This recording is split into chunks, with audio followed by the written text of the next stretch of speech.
I'll tell you what, though. I've been listening to some of Beyonce's album, the new album, the country one.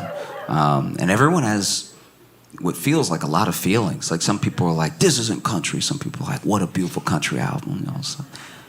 And some people are just interested in it because they feel like someone as big as Beyonce making a country album brings people back to at least some semblance of the history of like black origins within country music, right? Because and I don't expect everyone to know. I didn't know. My friend was telling me all of this stuff. I didn't just know this offhand. My friend was telling me that a lot of the instruments that come from early country, because like a lot of country comes from bluegrass, and so some of those bluegrass instruments were instruments that slaves made, right? Because they already had origins in West Africa. Things like the banjo, which were initially made with like gourds, stuff like that, like things that would later become the banjo, things that would become the fiddle, things that would become the tambourine, that were infused in this bluegrass that became this country music. Also, while a lot of the chanting from spirituals ended up as like choral elements and lyrics in some early country songs, and I thought that was so interesting. It's like weirdly buried because everything has to be such a binary for us. This is either black music or white music or anything, and I think people's contributions sometimes get diminished because of that. And then some people were talking about how it's important for Beyonce to make a country album because it is an overshadowing experience of a black person doing country that opens door for more black people who are already doing country, right? And that there's been some resistance to that, which a part of me does kind of get. Like if you're in country and you see Beyonce coming, wouldn't you be like, we have to stop this? This can't, come on. Don't, please. Yeah, I mean, something seems like super, super white, and then a black person comes, and they're like very talented in it, you know? You let Tiger play a little bit of golf. And not only did he win all the titles, he banged all of your women. Tiger alone, and then you see Beyonce coming, you're like, can I have nothing? So yeah, that's where the resistance is coming from. You know. But that's what I find so fascinating about the origins of a lot of music in America. So much of that music comes originally in some aspect from slavery, whether it's like blues, country, you know, there are rock elements, there are jazz elements. It's amazing that this horrific thing, this really horrible thing, what the people that it happened to turned it into is some of the most beautiful things that we have. I think that's incredible.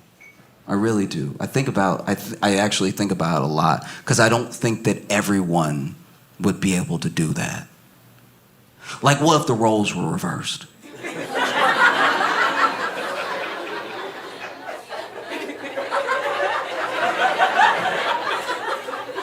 What would the white spirituals be?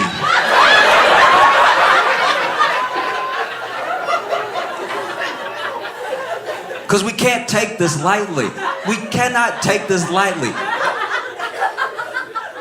I know I've used the word already in the set, but slavery was an abomination of humanity. No person should ever be able to treat another person this way. And out of all of these horrors came some of the most beautiful things that we've ever heard. Even if just down connecting the lines, connecting the dots to a person that's alive now. They have this music because this thing happened and someone made something beautiful out of it. But what if it was reversed? What if there were whites in the fields tilling the earth under the hot sun? which is not kind to white backs. And as they are tilling this earth, they're trying to find something in all of this devastating trauma to exhale their hurt in as beautiful way as possible, to build community among themselves. And they're tilling the earth as hard as they can, right? And then in the distance you hear, just a small town girl.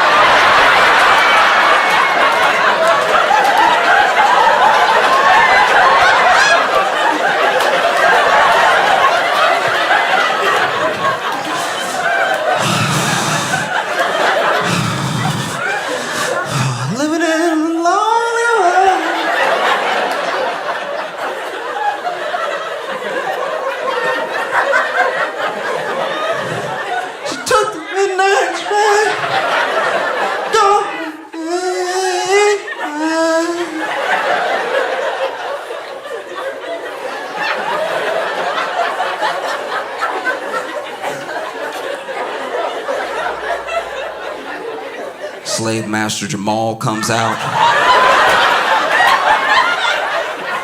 What's that bullshit I hear?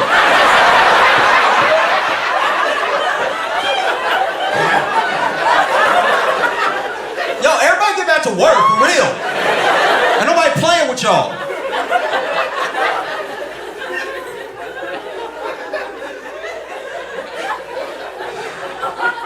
I think that one very, very important thing that we have to do as people, like as a country, to move forward is I think we have to genuinely decide who needs to be in jail. Do you know what I mean? Because this is my thing. We can all agree that you do need jail. Like we've all met someone that was like, this feels like jail behavior. I don't want to risk running into this in traffic. I need you out over here, right? So we all have an understanding of the purpose of jail, but we don't seem to agree on everything that someone should go to jail for. But there are some baseline things that we all agree someone should go to jail for. But then people do those things and then they don't go to jail. And then people do other things. Things that we say are very bad. Things that we say you should go to jail for. And then they go to jail. And then we do change the law while they're in jail. Like I think about everybody who, was in jail for weed possession in states where weed is currently legal. They went to jail. And I understand that they broke the law. But they went to jail. And then we decided, as people, because it's something that had to be voted on, that, no, this thing shouldn't be illegal. And then they're sitting in jail like, so...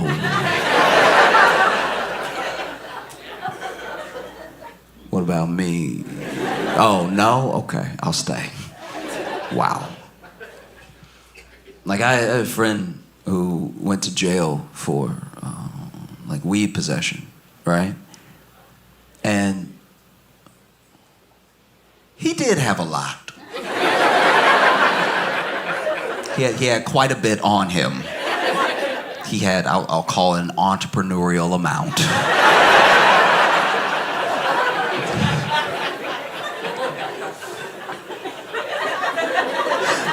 Yeah. They popped his trunk and they were like, oh, you're a businessman.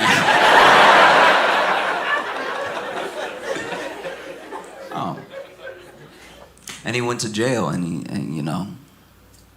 he said one of the craziest experiences was that when he got out and his friend came pick him up and they were driving away from the jail, one of the closest things built near the jail was a dispensary. And so he's like, maybe they're hiring.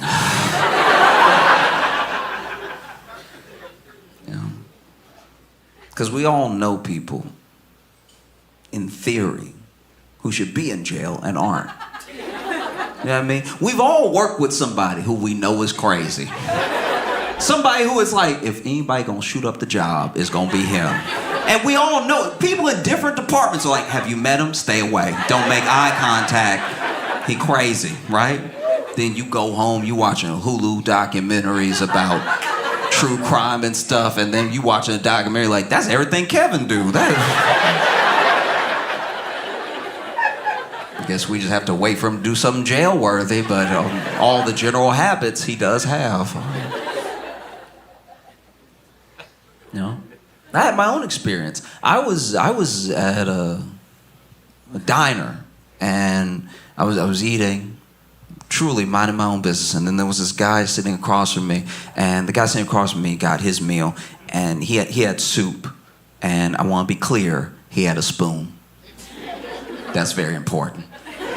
Everything I say next is unnecessary because he had soup and he had a spoon, all right? Everything required, soup and a spoon, he had it. God gave him everything he needed in this situation, a soup and a spoon to go with the soup. And rather than using the spoon like any normal, maybe tax-paying citizen, this man grabbed 2 forks, shoved them together, dipped them in the soup, lifted it up slightly, and was slurping it while maintaining eye contact with me. And as he did, I was like, lock his ass up. Is he doing this? He doing something else? It was crazy as hell.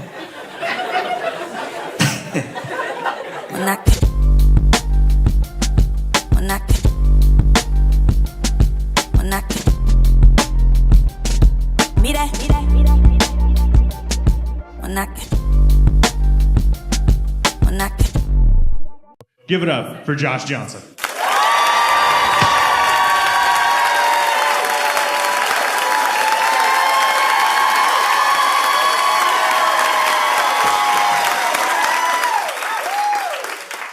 I've been loving getting to watch in real time the indictment of New York Mayor Eric Adams. This dude sucks so much. It's so bad. This dude sucks. I don't know who your mayor is, but be glad it's not Eric Adams. This dude is the worst.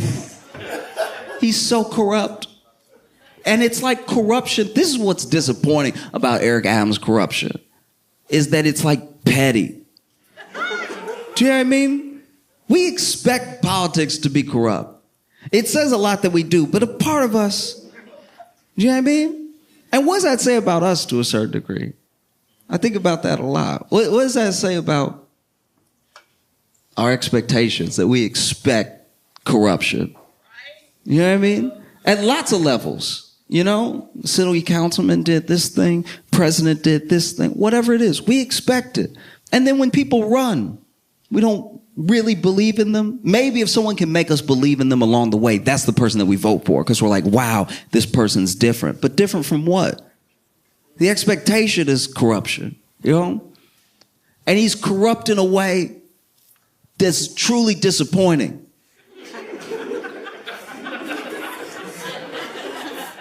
It's a shame. It's embarrassing how easy a politician is to buy.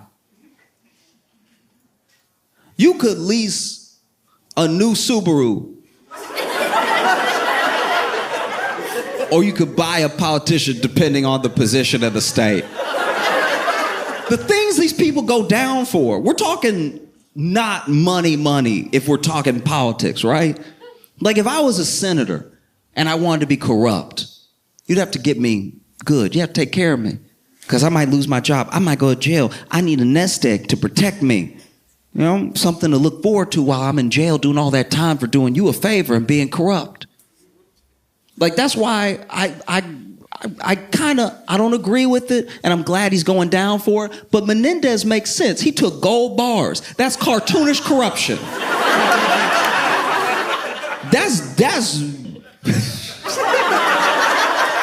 That is like full on 1950s cartoon corruption. That is New Yorker political cartoon corruption. To just take actual gold bars. Where do you get gold bars from? And then take the gold bars to do the favor for the person. This was funny about Eric Adams being indicted is that New York City is, and this is coming from someone who lives there, and I do love it in New York, right? But New York is a dirty place, all right? Inside and out, okay? It's one of the more corrupt places. So to be the first mayor to ever be indicted with corruption charges in New York City, you gotta be one of the dumbest people who has ever lived. It's a city of corruption and you got caught. That's crazy. Sometimes I can't believe it. You know what I mean? Like, I'm sure he could believe it. He was like, y'all, this is what we do. How y'all gonna get mad now? I did the regular amount of corruption. I didn't even go overboard. I got some flights upgraded. Why would y'all? No, it is that dumb. This dude... Eric Adams' corruption is so petty. This dude about to go to jail because he let Turkey upgrade some flights for him. He basically is going to go to jail for what is Delta Gold Medallion. Like, it's just...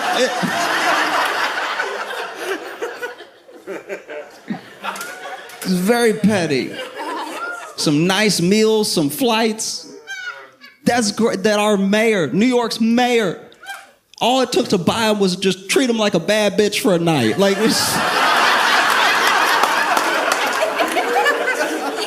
you know how embarrassing that is?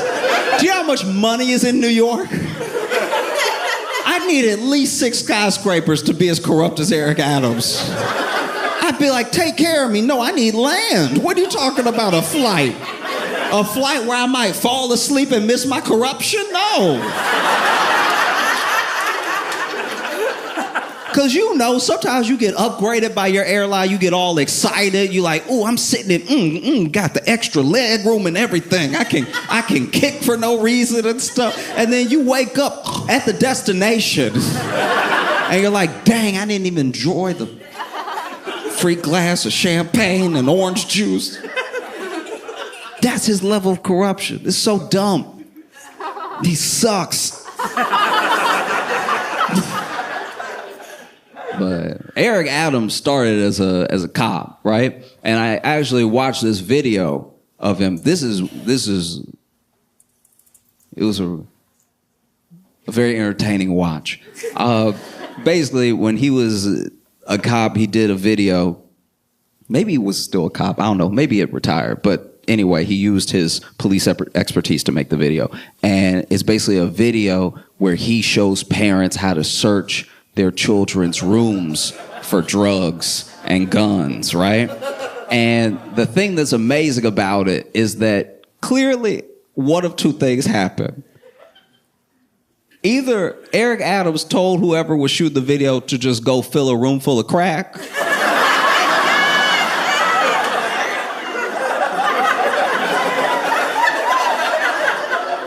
or Eric Adams kept using the same 6 crack rocks in between takes. Because he was pulling crack out of places that didn't really make any sense. Like those... When you have crack, the intention is to smoke it or sell it. And where he was pulling, because then, first of all, the room didn't make sense. Because the room is supposed to be a child's room, right? But the room has stuff for a kid that's about to head off to college or somebody in preschool. Like, there's just too much going on in the room. The room makes sense if you were never going to leave that room for 26 years. Like, it doesn't...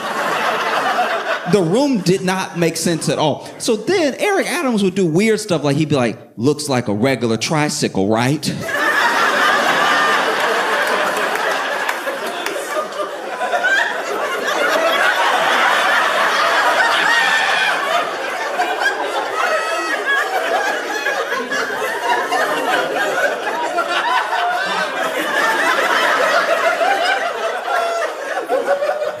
But if you pop this tire right quick,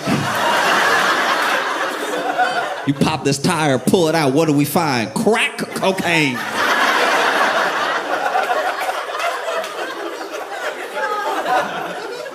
It was incredible. Like, looks like a regular doll, huh? But if you stab it in the back and rip it open, what do we find? Crack cocaine. And honestly, like, look, I even get the spirit behind what he's doing, but if your child is on crack, there will be other signs.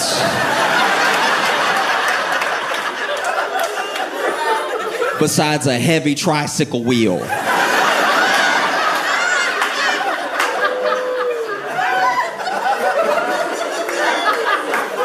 I've never seen a kid on a bike with a flat tire and been like, we're losing the youth.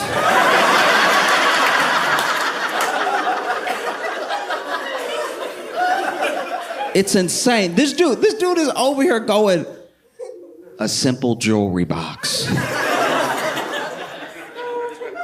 But if we open it, what do we find? A loaded gun.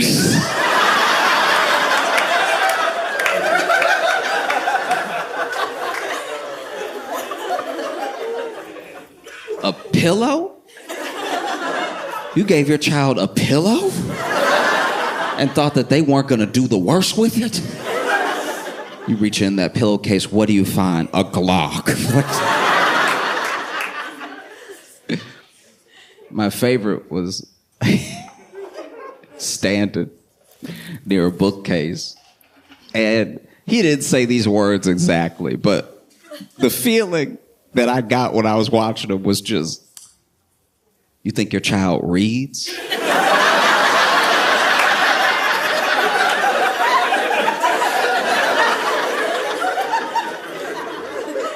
You think your little baby boy, baby girl reading in here? No. They're a child, and we all know children are what? Crackheads. You open this book, and what do you find? What spills out? Crack cocaine. No. It was incredible. It was truly, the only thing he did do was pull crack out of the gun. Like,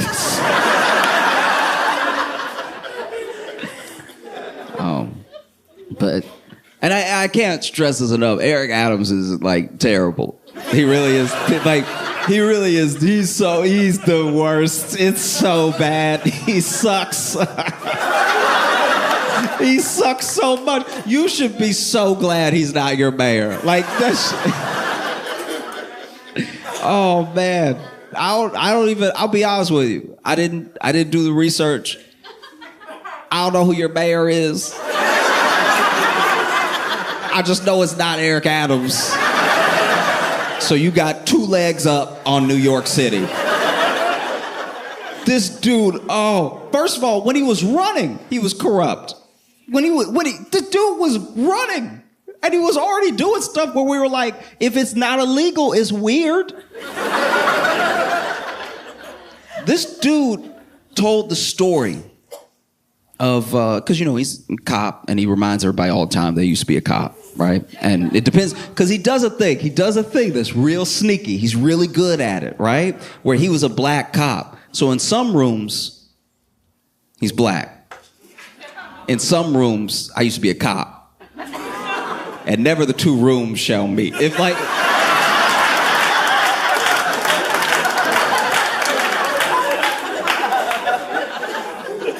It's crazy. Okay, so this dude, when he was running, would tell the story of a fallen officer, right?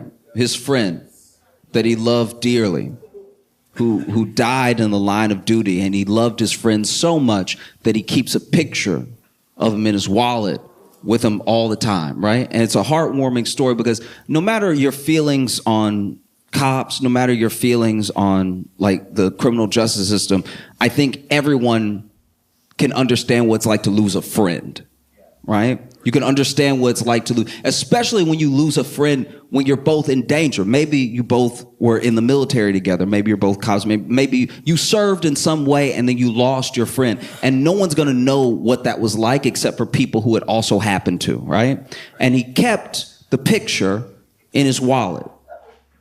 Except the picture in his wallet that he showed people was printed out by his staff members, and they threw a little coffee on it to make it look old. And that's before he did anything illegal. This dude is the devil. Like, he really sucks. This dude, I don't even know how he won. He doesn't live in New York. You know how usually you have to live where you're the mayor of? I'm not gonna make any assumptions about your mayor, but I'm assuming they live here. I imagine your mayor doesn't actually live in Illinois. That would be weird, right? To come over and be like, hey, I'm here with y'all. We're in this together. I'ma go, though.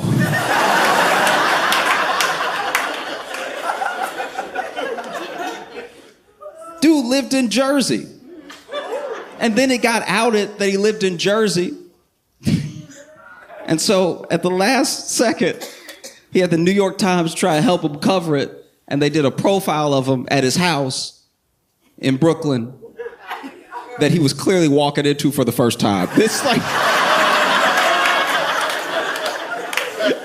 This dude walked in. You could tell he had never been in there before. He over here like, and as you can see, my wall.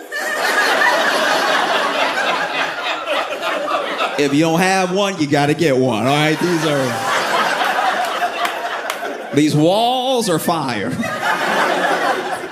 This dude walked in, and clearly, whatever staff was trying to help him look like he lived there, I feel like they tried to like Ocean's 11 it and like did it a little too late, because they were clearly moving stuff into the place to make it look furnished. But then he probably called them and told like, hey, I'm on the way now. Y'all got to get out, because the apartment did not make sense. You walk in and in the living room is the bed. That's an intern who had to drop the bed like as they like, what?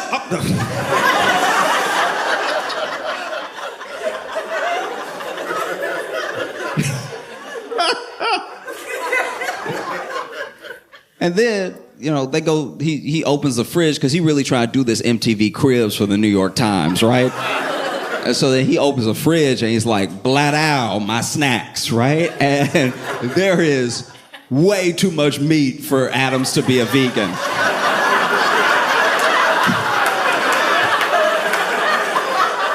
There's so much meat. It looked like it was stocked by Hillshire Farms. There's way too much meat in there. Not even mistakable meat. Not even like, oh, I thought the Impossible Burger. Like, it was full-on meat. And when they ask him about it, he's like, oh, my son be sneaking in, you know what I mean? You know, because you know how when you have kids, you know, as parents, you know how when you have kids, they sneak into your home and leave food, you know what I mean? In the fridge uneaten. You know how children are. All they do is leave food in the fridge and smoke crack. That's what children do.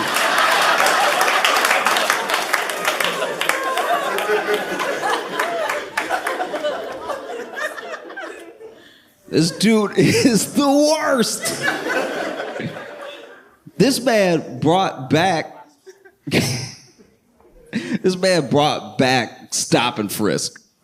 If you don't know what stop and frisk is, it was practice in New York where basically the police could stop you at any time and frisk you, check you for drugs and weapons and stuff like that. It was very popular under like Giuliani and stuff, but it was like found to be pretty disproportionate because they would just stay in one place and check everybody there.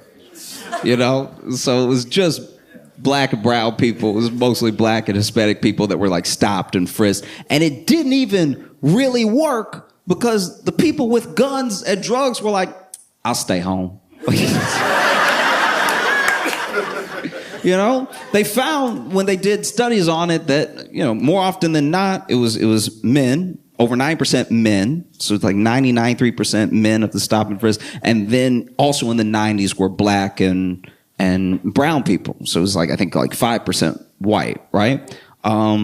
Which is just go all over New York. You're allowed to stop and frisk. Just stop and frisk everywhere. Just do the Upper West Side. Do you know what I mean? Just be like, hey, what's in the briefcase though? That could be full of anything. But they didn't, so it was found to be like an unconstitutional practice. It was found unconstitutional in 2013, and the New York police like disbanded fully in 2020, and then Eric Adams brought it back. Which is odd, because this is my thing about Eric Adams, and what I mean about that chameleon move that he does is that Eric Adams, I don't even know the exact particulars of the story. All I know is that he was arrested when he was a kid. Some people say he was a member of a gang himself, right? And that he, got beat up by the police. He tells this story of being a victim of police brutality at like 14, 15. Him and his friend got caught. They had done two things. I think they had stolen some checks or something, and they stole something else, and it was when they were trying to cash the stolen check they got caught, and basically they got beat up at the police station. And apparently the way that I believe Eric tells it is that these white cops were beating him and his friend up, and then a black cop came in and told him to stop. And he was like, and that was the moment I decided that I wanted to be a police officer, turn my life around, everything, because I just saw the way that black cop moved, right? He's like, I saw the power, the respect, I saw the fear that people had, you know, and I was like, that, oh, okay.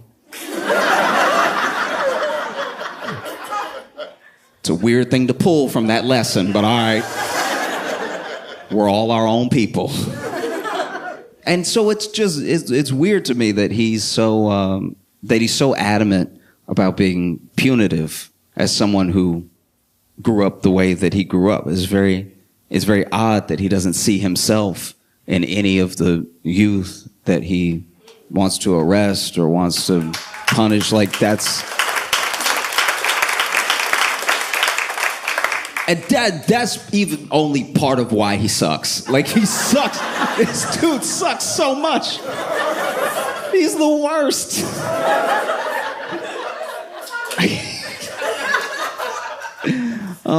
They opened the investigation into Eric Adams the way that the feds do, which is quietly. You know what I mean? The thing that's scary about the feds is that they always get you. Their conviction rate is in the 90s. So it's basically done. Like, do you know what I mean? Like, when they show up, it's only a matter of time, right?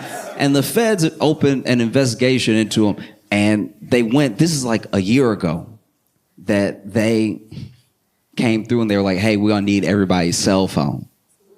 Your whole team, right? Which is already not great. Probably every mean thing I've ever said is on my cell phone. Do you know what I mean? Like, I try to be a good person, but if you pull up on me and you snatch my cell phone, you're gonna be like, oh, you an asshole, okay. The cell phone feels safe. You know, and the feds roll up and, you know, take his laptop, his cell phone, everything. And this is how you know, this is how a guilty dude moves, right? So he goes ahead and gets swooped on when the feds come and get everybody's cell phone. And he's like, oh, actually, my cell phone, I don't have it on me, right? I don't have it. And they were like, okay, we'll bring it first thing tomorrow. And he brings it. Next day, brings it, right?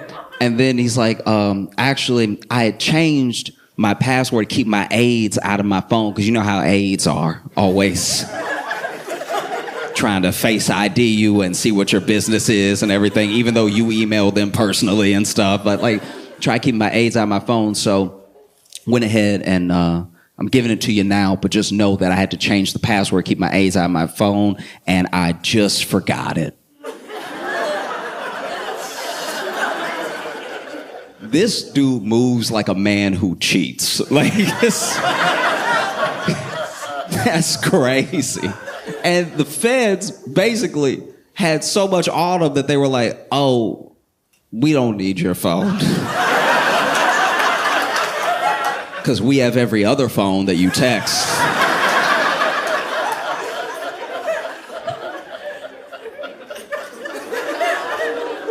Ooh.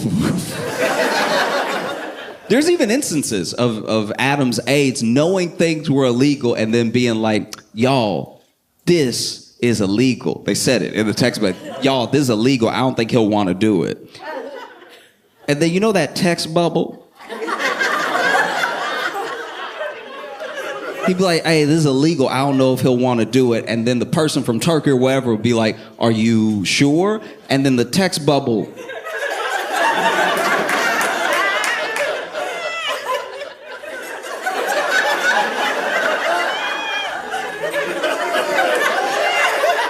That bubble be cooking, right? That bubble be bubbling up, right? And then it go away for a second.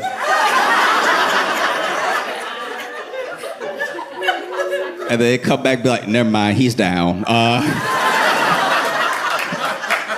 The amount of times that his aide said to other people, this is illegal. And then several texts later be like, so when are we?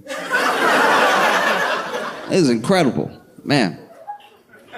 It's really fascinating. And then there was like, I think it was like one of his campaign aides, one of the people that worked under him, was being interrogated. And as soon as she realized the interrogation wasn't friendly, she was like, can I go to the bathroom real quick? And so they were like, yeah, sure. And then she went to the bathroom and apparently started mass deleting as many text messages as she could. But then she was in there so long that the fans were like, she deleted text messages. Like, nobody got a boo-boo that bad. Like, I mean, who knows? Maybe she is shitting herself, but not. I can just imagine you realize your boss about to go to jail, you might go to jail too, and now you in the bathroom just, I'll be right out. Oh, it's bad. Oh no. Y'all still there? I can't stress this enough. This dude sucks. Like, it's like, okay. Maybe one of the funniest things about the whole case is that we don't definitively know one way or the other, but there's a chance that this dude would, like, the last straw that broke everything, that had the roof come tumbling down, that kicked over his house of cards, might have been, maybe, Sabrina Carpenter. Inadvertently. I don't know if you remember, but Sabrina Carpenter did a music video for a song called Feather, right? And in that music video, she's in a church, right? And she got permission to be in that church. As controversial as everything was, and as much as the archdiocese freaked out after they saw the video and as upset as people were, she got permission, right? She did the right thing, and she asked, can I do my video here? She didn't just run in and be like, quick. She did everything by the book.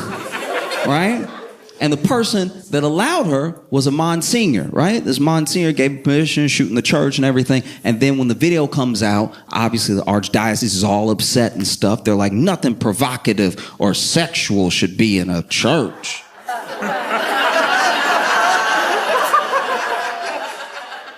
That's what they said. Don't get weird with me.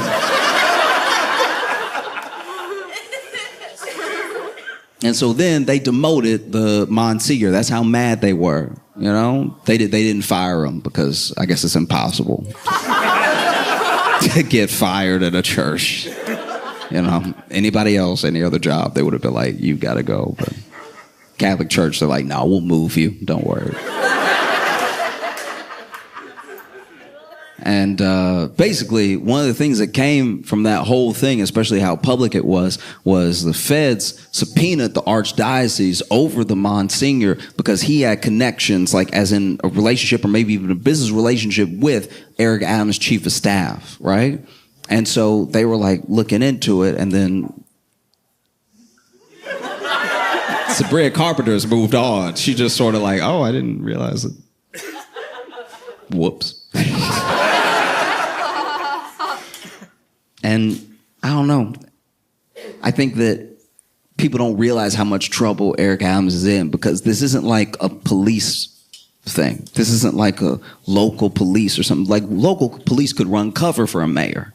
And so Eric Adams gets indicted, right? Present day, he gets indicted, and this dude holds a press conference. It's one of the worst press conferences I've ever watched in my entire life. This is incredible. People talk about Giuliani and everything when he did that 4 Seasons press conference and stuff like that.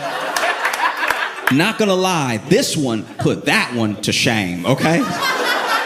This one was really, but first of all, they decided to do it outside. I don't really know why, but maybe he's not allowed in buildings. I have no idea, but they decided to do it outside, and they had a tent up because it was raining. But Eric Adams and he does this a lot. He does this in a way, this is one of the reasons I can't stand Eric Adams. This is one of the things that makes him suck, right? Is that whenever he's in trouble, whenever he needs something, he's very, very black. You know, and so now that he's in trouble, he has gathered around him every black person that will stand next to him, I suppose. And so he had everybody. He had so many people that they couldn't all fit under the tent.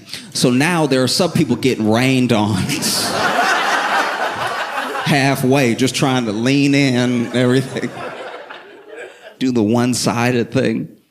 And the press conference starts, and there's protesters at the press conference. And, you know, Adams did some weird stuff. Like when he got indicted, he did like a message to New Yorkers and everything. And in the message, he says, like, I knew as soon as I stood up for New York, I would become a target. And then we were like,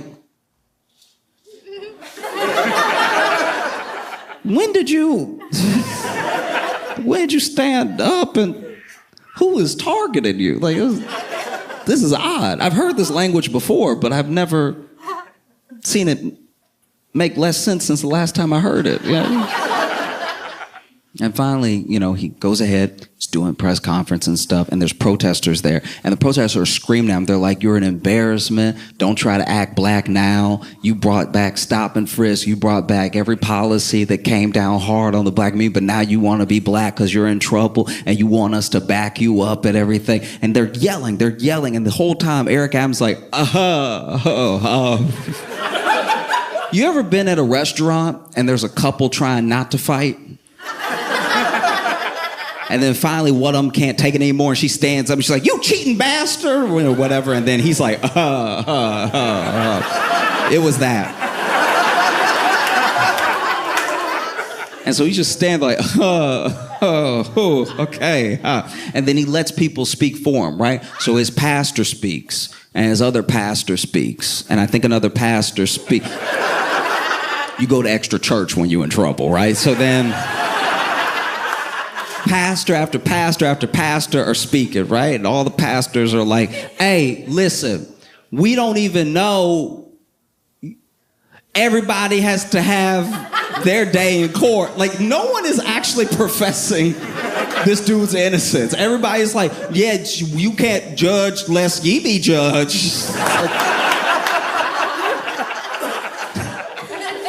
And once again, remember, I told you it's one of the worst press conferences I've ever seen, because not only can not everybody fit under the tent, and not only are the people not making a convincing argument for Adams to be innocent, which is what we would very much like our elected official to be, right? This one lady gets up there, and she's been the loudest against the other protest. She's like, shut up, let him speak, blah, blah, blah, right? And so it's her turn to speak. And then she gets up there, and she's like, good morning, New York! Like, she's just trying to shout everybody down. She's like, I've known Eric Adams for 40 years! And she's just screaming, right? And he is completely... And then the mic starts going out. Completely...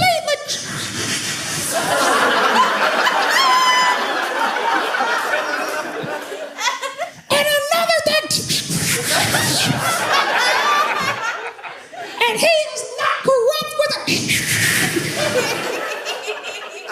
Thank you.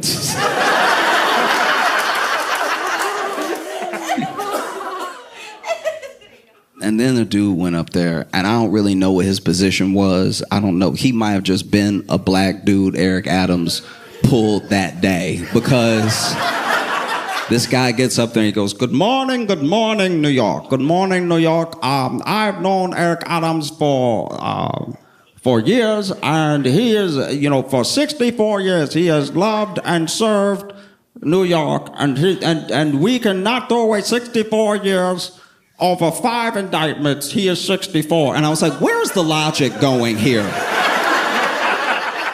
You want that dude to be innocent because he's 64? Like, is that... There's no way he served 64. He just is alive for 64 years. But this dude was slick with it. He was like, do not throw away 64 years over 5 indictments. Nobody gonna kill him. Like, what are you talking about? Throwing away 64, we're not dating him. He got indicted. Do not throw away 64 years over 5 indictments. He is 64, thank you. I feel like that's the only dude that Eric Adams was like, probably should have let that be a tweet.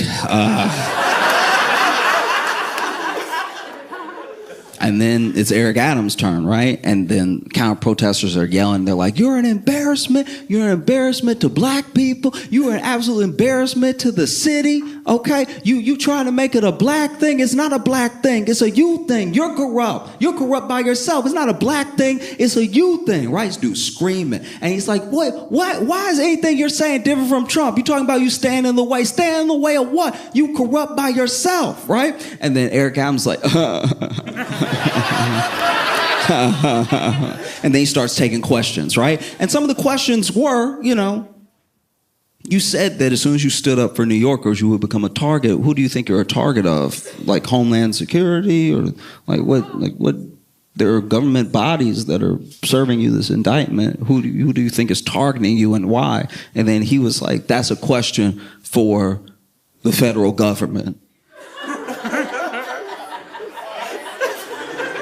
And I was like, okay, not a great start.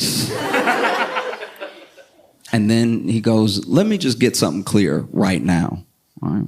And then the mic cuts out completely. He's like, I just want to say to y'all,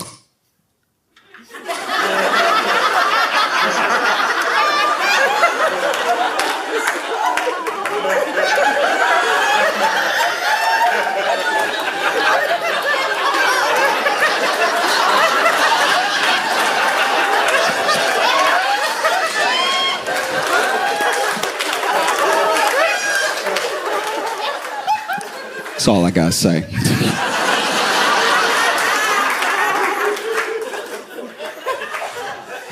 It was incredible, Incredible. I don't know. I would love to see Eric Adams go to Rikers. I mean, particularly because of the terrible job he's done with Rikers. Just so you know, Rikers is a horrific place. It's been compared to Guantanamo Bay. Mainly because most of the people in Rikers, around 85%, have not been convicted of a crime. They just cannot afford to get off Rikers. They can't afford to pay bail and stuff like that. But they sit there until the trial. And the trial is sometimes 8 months away, 9 months away. So they're potentially innocent people just sitting there, rotting in a jail in terrible conditions because they just didn't have money. Any one of us could not have money. Most of us don't have enough money for the things we would like. So that's how close we are to being them. And it's so bad that there's a federal monitor that's like over Rikers. And Eric Adams has worked with Rikers to subvert everything that would have them comply with the federal monitor, right? It's horrific.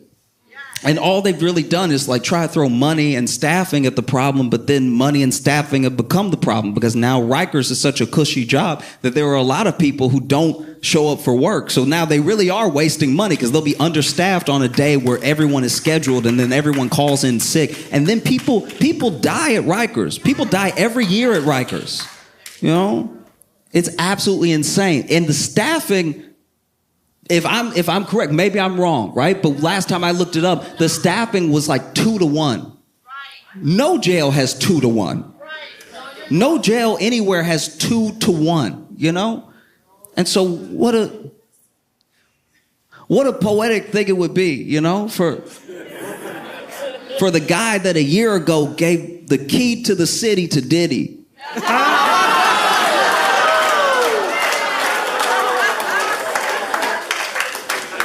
To also be like indicted and charged and sitting in Rikers. It'd be dope to see Eric Adams at Rikers. They just, he gets there and they're like, "What's up, buddy?"